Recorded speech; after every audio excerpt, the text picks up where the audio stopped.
Hello everyone. तो कैसे हो यार आप सभी लोग। आई होप आप सभी लोग अच्छे होंगे।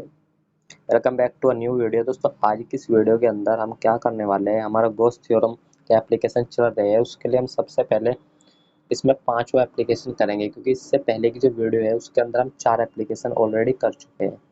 सो इसके अंदर हम करेंगे एप्लीकेशन नंबर 5 और ये आई थिंक लास्ट है इसका। ठीक है, इसके बाद नेक्स्ट टॉपिक देखेंगे। सो क्या है वो देखते हैं।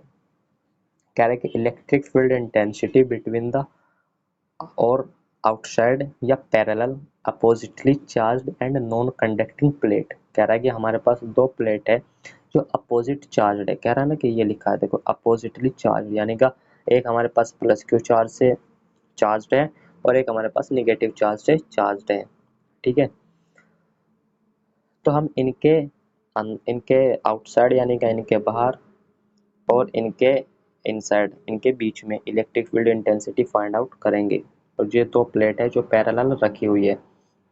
देखिए दोस्तों, यहाँ पर हम 3 पॉइंट्स लेते हैं। एक 2 पॉइंट्स तो आउटसाइड होगी भाई, सिंपल सी, एक इधर एक इधर, एक पॉइंट बीच में। बीच का पॉइंट P है, यहाँ पर पॉइंट Q है और यहाँ पर पॉइंट R है। ठीक है, अगर आपके डायग्राम समझ में आ गया ना, देन आप थ्योरी इजीली लिख सकते हो। तो अभी डायग्राम को समझने पे ध्यान दो। ठीक है, मैं आपको इसको समझाता हूँ। देखिए यार, सबसे पहले आप समझिए डायरेक्शन। अगर आपको डायरेक्शन समझ में आ गया ना, देन आपको डायग्राम समझ में आ जाएगा। और डायग्राम अगर समझ आ गया तो इस डेरिवेशन में ज़्यादा कुछ नहीं है, वो भी इजीली समझ में आ जाएगा। ठीक है, देखिए ये एक प्लेट हमारे पास ये है जो पॉजिटिवली चार्ज्ड है, एक प्लेट ये है जो निगेटिवली चार्ज्ड है। ठीक है दोस्तों, इसके कारण जो इलेक्ट्रिक फील्ड है वो, इसको मैं E1 नाम दे रहा हूँ, E1 वेक्टर। ठीक है, और इसके कारण जो इलेक्ट्रिक फील्ड है उसको मैं E2 नाम दिया हूँ, E2 वेक्टर। सो अब हमको 3 स्थान पर इलेक्ट्रिक फील्ड इंटेंसिटी निकालनी है, यहाँ पर और यहाँ पर। तो सबसे पहले हम यहाँ पर देखते हैं पॉइंट R पर दोनों के कारण इलेक्ट्रिक फील्ड इंटेंसिटी की डायरेक्शन किधर होगी। ठीक है दोस्तों, देखिए ये प्लेट पॉजिटिवली चार्ज है और इसके कारण मैंने अभी आपको बताया कि जो इलेक्ट्रिक फील्ड है वो E1 वेक्टर है। तो इसकी डायरेक्शन किधर होगी, इसकी डायरेक्शन इधर होगी, क्योंकि प्लस चार्ज से जो डायरेक्शन होती है ना, वो बाहर की साइड निकलती है। इलेक्ट्रिक फील्ड लाइंस बाहर की साइड निकलती है, सो डायरेक्शन आउटसाइड होती है। सो यहाँ पर जो ई वेक्टर होगा, इसके थ्रू उसकी डायरेक्शन इधर होगी, वो कुछ इस प्रकार से निकल रही होगी। ठीक है, तो यानी का इधर होगी, मैंने ये आपको क्लियरली देख सकते हैं साइन के साथ, ये इधर होगी। जबकि इसी पर अगर इसी पॉइंट पर मैं E2 की बात करूँ, E2 क्या है, E2 है हमारे पास इलेक्ट्रिक फील्ड इंटेंसिटी। किसकी, इस निगेटिवली चार्ज्ड प्लेट की। निगेटिव चार्ज से जो हमारे पास इलेक्ट्रिक फील्ड लाइंस आती है उसकी डायरेक्शन होती है अंदर की तरफ, यानी का इलेक्ट्रिक, ये निगेटिव जो चार्ज है ये अपनी तरफ खींचता है। ठीक है, तो यहाँ पर ये अपनी तरफ खींचेगा ना, यानी का E2 इधर आ रहा होगा, इसकी तरफ आ रहा होगा। सो ये पॉइंट इधर है यहाँ से, यानी कि यहाँ से E2 इधर आ रहा होगा, यानी कि डायरेक्शन E1 की एंड E2 की डायरेक्शन अपोजिट है। कहाँ पर, R पॉइंट पर। ठीक है दोस्तों, सेम सेम स्थिति Q पॉइंट पर बनेगी। Q पॉइंट पर क्या होगा, ये जो निगेटिवली चार्ज है ये तो अपनी तरफ खींचेगा, इलेक्ट्रिक फील्ड लाइंस इसकी तरफ आ रही होगी। सो E वेक्टर तो इधर आएगा, but E1 vector, E2 vector इधर आ गया और E1 वेक्टर है हमारे पास जो पॉजिटिव प्लेट थी उससे निकलने वाली इलेक्ट्रिक फील्ड। पॉजिटिव से तो बाहर की साइड निकलता है, सो उसकी डायरेक्शन इधर होगी जिधर E की मैंने बनाई हुई है। ठीक है, यानी कि यहाँ पर एक जैसे केस बनेगा, यानी कि E1 E2 की डायरेक्शन अपोजिट होगी, यहाँ पर भी E1 एंड E2 की डायरेक्शन अपोजिट होगी। ठीक है, इसमें डायरेक्शन समझने का ही खेल है। अगर आप डायरेक्शन समझ लेते हो ना, देन आप इसको इजीली लिख पाओगे। अब देखते हैं हम इसके पॉइंट P पर डायरेक्शन कैसे कैसे होगी E1 वेक्टर की एंड E2 वेक्टर की। अब देखो, सबसे पहले इसकी बात करते हैं, यानी कि E1 वेक्टर की मैं बात करता हूँ। देन इससे डायरेक्शन ई की किधर होगी, देखो प्लस है, प्लस क्या करता है, प्लस से प्लस दूर भगाता है, इलेक्ट्रिक फील्ड लाइंस निकलती है प्लस से, प्लस चार्ज से। ठीक है, सो ई की जो डायरेक्शन होगी यहाँ पर ऐसे होगी, ऐसे आउटसाइड होगी।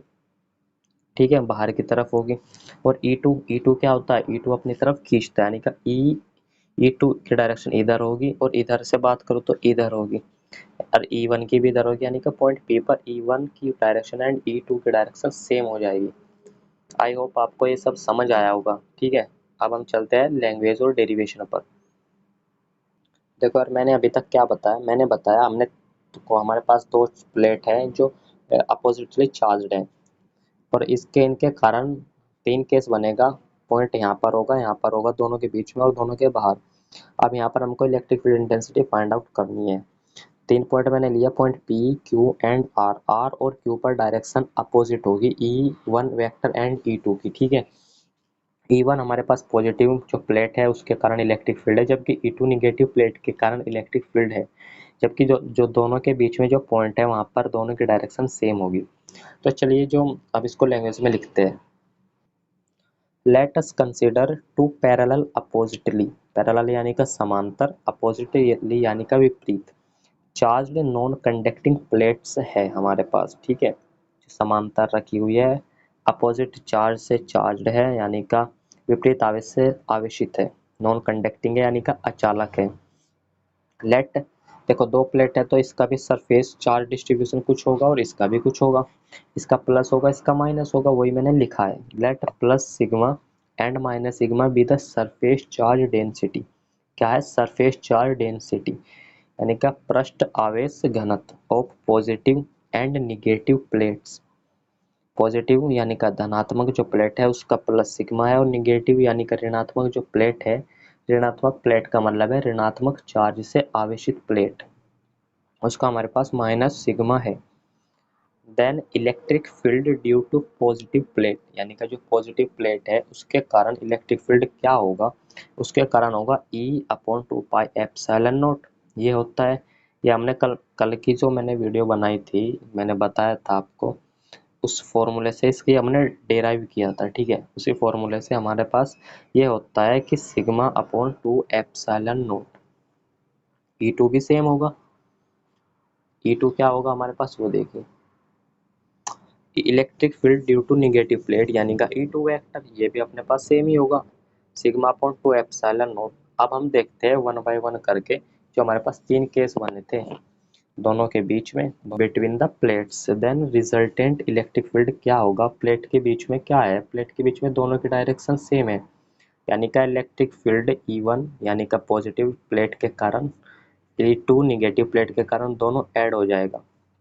सो ई रिजल्टेंट क्या आएगा हमारे पास, वो आ जाएगा σ/2ε0 प्लस σ/2ε0। सो ये आ गया अपने पास σ/ε0। ठीक है दोस्तों, यानी का ई रिजल्टेंट σ/ε0, ठीक है। देखिए यार, यहाँ पर देखिए, यहाँ पर दोनों के डायरेक्शन सेम है भाई, E1 भी इधर लग रहा है और E2 भी इधर लग रहा है, दोनों सेम डायरेक्शन में लग रहा है, तो दोनों ऐड हो जाएगा E1 E2। और E1 क्या है, E1 σ/2ε0, E2 भी क्या है σ/2ε0। तो हमारे पास क्या हो जाएगा, हमारे पास हो जाएगा σ/ε0। ये आप क्लियरली देख सकते हैं, ठीक है। ये बहुत ही सिंपल है यार भाई, E1 E2 ऐड हो जाएगा ना, तो क्या होगा σ/2ε0, σ/2ε0 को जब ऐड करेंगे तो हमारे पास हो जाएगा σ/ε0। अब देखते हैं point Q and point R पर क्या बन रहा है हमारे पास। यहाँ पर डायरेक्शन अपोजिट है, यहाँ पर भी डायरेक्शन अपोजिट है। अब देखो यार, ये ऑब्वियसली है, जब डायरेक्शन अपोजिट है और मैग्नीट्यूड सेम है, यानी कि E1 भी सेम है और E2 भी सेम है, इतना ही तो इधर लग रहा है, इतना इलेक्ट्रिक फील्ड इधर लग रहा है, तो रिजल्टेंट तो जीरो हुआ भाई। परिमाण दोनों का सेम है, magnitude is same and direction is opposite, जबकि दिशा दोनों की विपरीत है, तो कितना हो जाएगा रिजल्टेंट हो जाएगा जीरो, ठीक है। आउटसाइड द प्लेट यानी कि electric field outside the plate यानी कि दोनों प्लेट के बाहर, दोनों पॉइंट पर क्या बनेगा, वो बनेगा then resultant electric field E vector जो होगा वो होगा E1 vector minus E2 vector, दोनों का मैग्नीट्यूड सेम है, E1 की वैल्यू क्या है सेम एज द E2 की वैल्यू। अब सेम वैल्यू में से सेम घटेगी तो जीरो बचेगा ना मेरे भाई, तो आउटसाइड द प्लेट हो जाएगा अपना जीरो, जबकि इनसाइड द प्लेट अपना क्या हो जाएगा, दोनों का ऐड करेंगे यानी कि σ/ε0। सो यार, इसी की वीडियो को आज हम यहीं तक रखते हैं और ये टॉपिक हमारा ख़त्म हो चुका है। नेक्स्ट वीडियो में नेक्स्ट टॉपिक स्टार्ट करेंगे और इसी के साथ हमारे एप्लीकेशन ऑफ गॉस थ्योरम ख़त्म हो चुके हैं लगभग, ठीक है। मैंने आपको 5 कराए हुए हैं, इसके 5 एप्लीकेशन कराए हैं, इन पाँचों से आपको एक तो एग्ज़ाम में मिल ही जाएगा, यानी कि इन्हीं में से ही मिल जाएगा, ठीक है। सो इनको आप अच्छे से कर लेना, प्रॉपर इसको डेराइव कर करके देख लेना, ताकि आप एग्ज़ाम में ईजिली लिख पाओ। तो यार ठीक है, आज की वीडियो को यहाँ तक रखते हैं, मिलेंगे नेक्स्ट वीडियो में।